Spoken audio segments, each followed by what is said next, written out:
So let's take it from the beginning, right? The beginning when hip hop first came on the scene. You started out as a third bass. Is that where? No. I was a solo battle MC. Really? Yeah. So when I was coming up, it was just.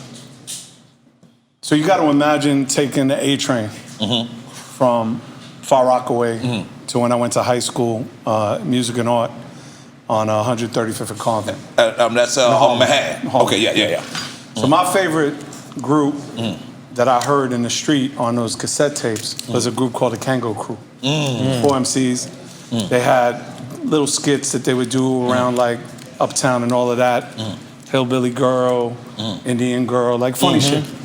And it was, 4 dudes, and I went to my first day at high school, and I went to the lunchroom, and I see the cypher in the lunchroom. I need regular cups. I ain't giving me no regular cups with Mr. Lee. Let me get a regular cup. Go ahead. High school. And I see these dudes rhyming around the lunch table. So I go stand on the lunch table, and I see these 4 dudes, and they're doing the routine. Right. And then they got all the matching colored Kangos. They got the Latifah shirts. That was that era of that, right? Yeah, 1980. Right. And the dude that was next to me was like, we had a big brother, big sister program where a freshman and a senior would walk you around the school. So my man, Steve Bosco, may he rest in peace. I turned to him and I said, yo, they doing the Kango Crew. And he said, motherfucker, that is the Kango Crew. Right. And it was... Oh, you thought they was impersonating the Kango? Okay. Because I'd never seen rappers in person, and all I heard was these 4th and 5th generation cassette tapes. Right. I'd never seen them in person. I just knew the dudes' names. Were you starstruck? Please, man, I ain't never seen a star in my life like that big. Right. And it was a guy named Ricky D, who became Slick Rick. It was Dana Dane, who became Cinderfella Dana Dane. Right. And their homeboys, Lance, Romance, and Omega. And that was the Kango Crew. Yeah, that was the Kango Whoa. Crew. Okay. Yeah. And then right next Wu-Tang Clan. Right. And then they stopped doing that, and then all of a sudden this dude beatboxes, and his name is Dougie Fresh, right? And they start doing this record called Lottie Dottie that I'd never heard before. Well, you're witnessing history right now. So I knew all the words to Lottie Dottie before Lottie Dottie ever came out in '85. And this is a fact, though, I'm going to tell you. I was so enamored with it that when I went back around my way, I knew nobody heard it. So I started saying them rhymes like they were mine, right? And to impress girls. Lottie, I go on, we like to party. We don't call me and my man Kev Love, right? So '85 record comes out, and I'm at McDonald's in Lynbrook coming out of Hot Skates. And the record comes on, Red Alert plays it. Because, Kiss FM, they had the shows Friday, Saturday night. And the girl that was dating, this Dominican chick who would hook me up with free Big Macs, was at the counter. And she goes, oh shit, there's Ricky D. Dominican always got the hookup. And the dude behind me goes, motherfucker, that ain't Ricky D. This blows up my spot, so I boogie. But it was that indoctrination in watching the dudes. Like right next to him was this dude, J. Cool. And J. Cool and his brother formed the Fresh 3 MCs. And before I left high school, I'm hearing Fresh, fresh, yo, that's fresh. Pumpkin and the All-Stars. I was having OC and Crazy Eddie were coming to my school, dating this girl in the shell. They had a record called Problems of the World Today. So I'm like 17 years old, and I'm like, damn, like, I can do this. And my man, Mathematics and Understanding, were like, no, you can watch it, but you can't be a part of this. You're a white boy. You're a devil. Oh, you could come to the dinner table. Wasn't the Beastie Boys out like before? No. So this is '84. So Beastie Boys were '88. Beastie Boys came in '86. '86. Okay, you said '84. Okay, right. This is mad early. All right. Because I graduated high school '85. So I actually graduated high school with Mark Pitts, Changing Faces. So I knew I could do it. I knew I could do it, but I wasn't really allowed to do it. So I was just a battle MC. So I was basically, my man Math and my man Understanding would have me battle all through the 5 boroughs. And they were moving their little things, right?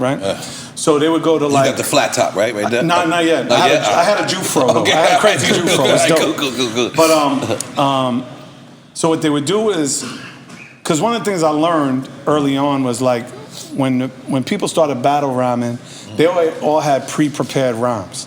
Right. Nobody was rhyming off the top of their head. Freestyle. So I'm like, yo, that's gonna be my thing.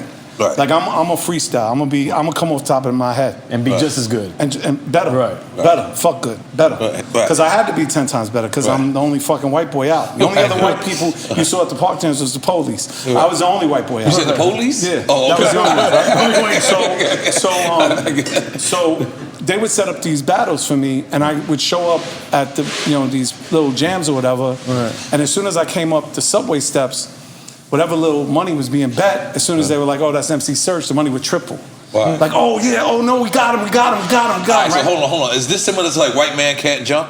Yeah, They're picking you, I was the original white. Yeah, I was the original White Man Can't Jump, bro. Cool. So like, That's how you just described it. Okay. White man can't rap. Right, no, white man can't do shit. Like and I wasn't even a white man. It was the devil. Right. Devil can't do shit. You're not just white, you're the devil. I was a white devil. Like, let's be clear. Like, for people, let's describe this era. This era is heavily infused by a culture of 5%, which so I don't want people to think like that was just it was just at that time. No, it was at that infused. time. Listen, it was a black art form, and there was no. Right. The only white boy I ever saw rhyme ever was this kid, Lord Scotch, aka Blake, who now writes Keo. Like he was the first white rapper I ever saw. So I would come up the steps, and then the numbers would triple, and they would be like, oh, that's Serch, 100, 200, 300, right? So there'd be the cipher, and these dudes would start beatboxing and rhyming for the dude in the project. So whoever, Vandermeer, Moss, wherever they were from. And they would battle me, but they was all pre-written rhymes. Right. So it was usually always 2 rounds. It never went 3. It was always 2 rounds. So the first round, whatever the dude said to me, it went over my head. I would just break them down head to toe. Go out there. I would just like look at what they were wearing. I would see what they were wearing, and I would clown them. Right. That was my first move. On the freestyle. Off the top of Was the there head. pre-written for you? Were they Never. So you're already ahead of them. Right. And not only that, the other thing that was crazy was because I went to a music school.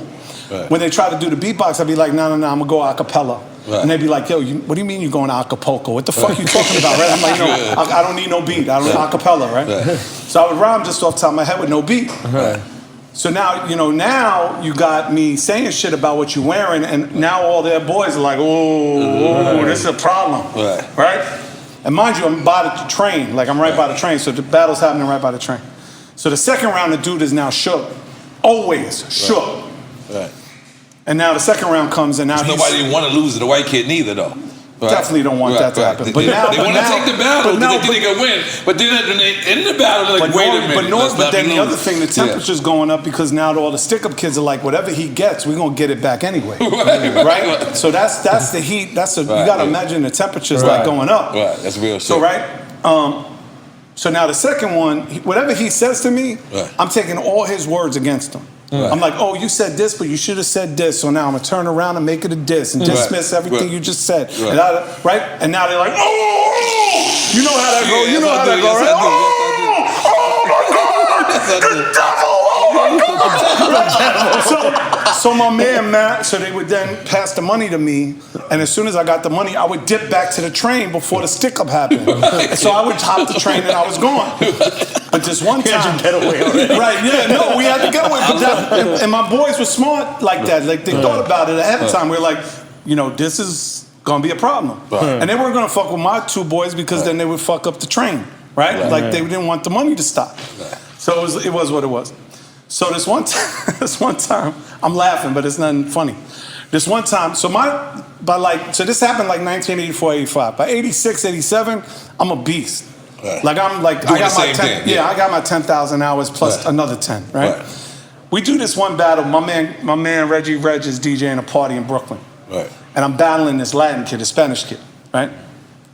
And I think I might have been zooted at the time. Like I might have been smoking woolers at the time. Woolers, for those who don't know, is weed and dust. Crack, right? Oh, dust. It was dust. Whoa, yeah, it was dust. All right, let's go. So I was smoking wooler. I think it might have been. I'm not 100% sure. But all I know is I'm on my way to Latin Quarter. Okay. So like it's a Friday night. I'm gonna get my money right. I'm gonna go, and my man was DJing in a park jam there anyway. Wow. So I'm like, all right, cool. So this Latin dude, he already has an attitude. And I'm already it's already known that there's this white kid, MC Serch, and he's doing his thing, whatever. So the dude battles me, typical style. He got his written, and I break him. And I mean, I broke him to the point where his own girl is like trying to pass me the math. Right. Like, so his face is now screwed. He got the screw face looking. He don't even want to kick a second verse. But he kicks his second verse. And when he kicks his second verse, I could see where his building was and where his mom was. And his mom calls to him in the middle of the verse, like, blah, blah, blah, blah, come. And he pulls out a pack of Newports to smoke a Newport. And I said, yo, it's coincidental that your mom's calling you and you're picking out that Newport because I'm a smoker, and before you say anything else, shh, cállate la boca. Right? And this dude's face got crazy. Like, I'd never seen a dude's face get like, right? So now the dip happens. The dip happens. I get the money. I dip, and it was a big collection. It was a lot of money. Go to Latin Quarter, hang out, Paradise, the whole thing.